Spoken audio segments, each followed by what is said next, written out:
گا. بہت سارے لوگ ایسے ہیں کہ اتنی بڑی غلطی کرتے ہیں کہ وہ لوگ روزہ تو رکھتے ہیں لیکن تراویح نہیں پڑھتے ہیں, یا روزہ رکھا لیکن کوئی نہ کوئی نماز انہوں نے مس کر دی. دیکھو تراویح جو ہے نا وہ روزے کی جان ہے, قیام اللیل ہے, رات کی خصوصی طور پہ رمضان میں عبادت ہے. جیسے دن میں روزہ ہے اسی طرح سے رات کی جو عبادت ہے وہ تراویح ہے. اور اسی لیے اس پہ اجر ہے نا کہ تراویح کے ایک سجدے پر اللہ تعالیٰ 1500 نیکیاں عطا فرماتا ہے. اسی ایک سجدے پر اللہ تعالیٰ جنت میں ایک ایسا محل تیار کرتا ہے جس کے 60,000 سونے اور چاندی کے دروازے ہوتے ہیں. تو تراویح کا پڑھنا مرد اور عورت پر چاند دیکھ کر شروع چاند دیکھ کر ختم پڑھنا سنت موقدہ ہے, یعنی کہ پڑھنا ضروری ہے. مرد اور عورت کو چاہیے کہ وہ ضرور پڑھیں. اگر آپ ٹائم پہ نہیں پڑھ پا رہے ہیں تو پھر لیٹ لویٹ پڑھ لیں. اس کا ٹائم تو آپ کا صبح فجر کے ٹائم شروع ہونے سے پہلے تک تراویح کا ٹائم رہتا ہے, تو آپ رات کے کسی حصے میں تراویح پڑھ لو. پریشانی ہے تو بیٹھ کر پڑھ لو لیکن مس نہ کرو, چھوڑو نہ. یہ ایسا ہی ہے نا کہ آپ نے کھانا کھا لیا لیکن پانی نہیں پیا. تو اگر آپ نے کھانا, آپ کو پیاس بھی لگ رہی تھی, بھوک بھی لگ رہی تھی, تو آپ نے کھانا کھایا تو بھوک تو مٹ جائے گی لیکن پانی نہیں پیا تو پیاس نہیں بجھے گی نا. تو اسی طرح سے آپ نے روزہ تو رکھا, ایک عمل تو بہت اچھا کیا, لیکن تراویح چھوڑ کر آپ نے یہ اچھا نہیں کیا. تراویح پڑھنا چاہیے. لیکن اب سوال یہ ہے کہ اس کا روزہ اگر رکھ لیا لیکن تراویح نہیں پڑھا تو اب اس روزے کا کیا ہوگا, وہ روزہ مانا جائے گا یا نہیں مانا جائے گا. تو یہ پہلے دیکھنا پڑے گا کہ وہ تراویح چھوڑنے کا اس کا معمول ہے, یعنی تراویح پڑھتا ہی نہیں ہے, یا تراویح کبھی چھوٹ گئی ہے. اگر کسی مجبوری کے تحت اس کی تراویح چھوٹ گئی ہے, سفر کر رہا تھا اور تراویح چھوٹ گئی, نہیں پڑھ پایا, پوری رات نہیں پڑھ پایا کسی وجہ سے, کوئی شرعی عذر تھا, تراویح نہیں پڑھ پایا, تو کوئی مسئلہ نہیں ہے کہ اس کے روزے پر فرق نہیں پڑے گا. اور اگر کسی انسان نے جان بوجھ کر تراویح چھوڑنا شروع کر دی اور پوری وہ بیٹھا ہوا ہے آرام سے لیکن پھر بھی تراویح نہیں پڑھ رہا ہے, یا کوئی عورت تراویح نہیں پڑھ رہی ہے, روزہ رکھ رہی ہے, تو اس کا جو روزہ ہے وہ تو مانا جائے گا, یعنی جو آپ نیکی کا کام کر رہے ہیں اس کا ثواب تو آپ کو ملے گا. لیکن اگر کوئی نیکی چھوڑ رہے ہیں تو اس کا ثواب آپ کو نہیں ملے گا. یہ بالکل ایسے ہے کہ اگر آپ نے فجر کی نماز پڑھی اور ظہر کی نماز چھوڑ دی تو پھر فجر کی نماز کا جو آپ کے اوپر فرضیت تھی وہ فرضیت آپ کے اوپر سے ختم ہو جائے گی. یعنی فجر کی نماز جو آپ نے پڑھ لی ہے تو اس کا ثواب بھی آپ کو ملے گا اور اس کی فرضیت بھی آپ کے اوپر سے ختم ہو جائے گی.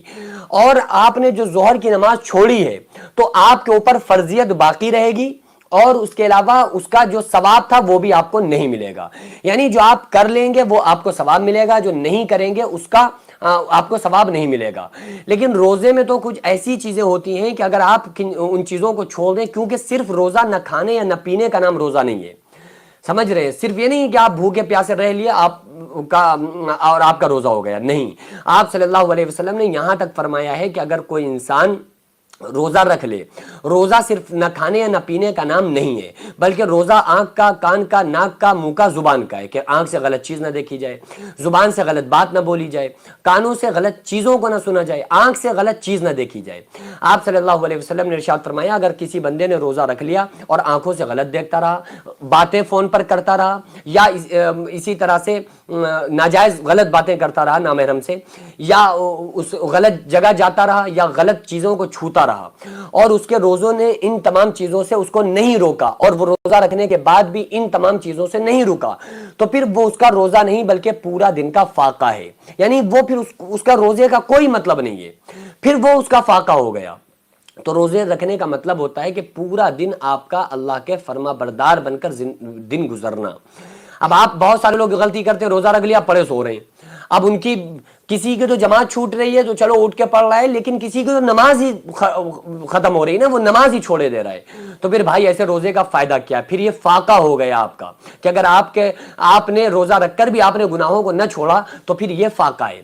بہرحال عادت بنا لینا تراویح چھوڑنے کی یہ آپ کے لیے بہتر نہیں ہے, کیونکہ جو رمضان ہے نا, رمضان میں رات و دن عبادت کے لیے ہے.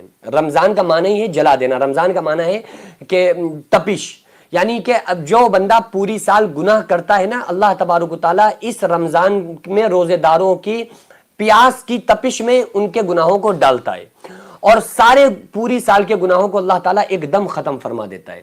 اور ایسے ختم نہیں کرتا ہے. آپ کو میں مثال دوں, مثلا کوئی کاغذ ہے, کوئی بھی آپ نے کاغذ لیا, ٹھیک ہے, اور اس کاغذ کو آپ پر کچھ لکھا ہوا ہے. میں اس کی تو مثال نہیں دیتا کیونکہ کتاب ہے. اگر کسی کاغذ پہ آپ نے کسی چیز کو لکھا اور پھر اس کاغذ کو آپ نے پھاڑ دیا, 100 ٹکڑے کر دیے, تو وہ چیز تو لکھی ہوئی مٹ گئی لیکن وہ ذرات باقی رہیں گے. لیکن اگر آپ اس چیز کو جلا دیں, اس کاغذ کو جلا دیں جس پہ آپ نے کچھ لکھا ہوا ہے, آپ اس کو جلا دیں, تو پھر اس کے ذرات بھی ختم ہو جائیں گے. تو اللہ تعالیٰ صرف ایسا نہیں کہ جو ہمارے فرشتے پوری سال بائیں کاندھے پر جو بیٹھا ہوا فرشتہ ہے کرامن کاتبین جو بیٹھے ہیں، تو یہ جو ہمارے سیدھے کاندھے پر بیٹھا ہوا جو فرشتہ ہے اچھائیوں کو لکھ رہا ہے، اور بائیں کاندھے پر بیٹھا ہوا جو فرشتہ ہے برائیوں کو لکھ رہا ہے.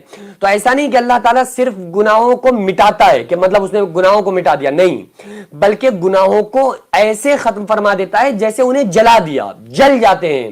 یعنی وہ ذرات بھی گناہوں کے موجود نہیں رہتے ہیں. یہاں تک کہ جن فرشتوں نے پوری سال، جس فرشتے نے آپ کے بائیں کاندھے پر بیٹھ کے گناہ لکھے تھے نا، وہ گناہ فرشتے بھی بھول جاتے ہیں کہ اس بندے نے گناہ کیا تھا. تو اللہ تعالیٰ اس رمضان کی برکت سے ایسے گناہوں کو ختم فرما دیتا ہے. تو کیونکہ یہ رات و دن عبادت کا ہے، رات بھی عبادت کی ہے، دن بھی عبادت کا ہے. بندہ تراویح پڑھ لی بندے نے، اب پوری رات اس کو عبادت کا ثواب ملے گا. روزہ رکھ لیا، پورا دن اس کا ثواب میں گزر رہا ہے. تو اگر کوئی انسان اس میں رمضان میں روزہ رکھ رہا ہے، تراویح نہیں پڑھ رہا ہے، تو یہ رمضان کا اصل مقصد جو تھا اس نے ادا نہیں کیا. ٹھیک ہے، بہرحال اس کا پھر بھی روزہ تو ہو جائے گا، لیکن جو اصل میں بہتر اس کو جو صلہ ملنا چاہیے تھا رمضان میں، راتوں میں عبادت کا جو اسے ثواب ملنا چاہیے تھا، وہ پورا ثواب اس کو نہیں ملے گا. کیونکہ رمضان میں اللہ تبارک و تعالیٰ ایک نفل کو فرض کے برابر فرما دیتا ہے، ایک فرض کو 70 فرائض کے برابر فرما دیتا ہے.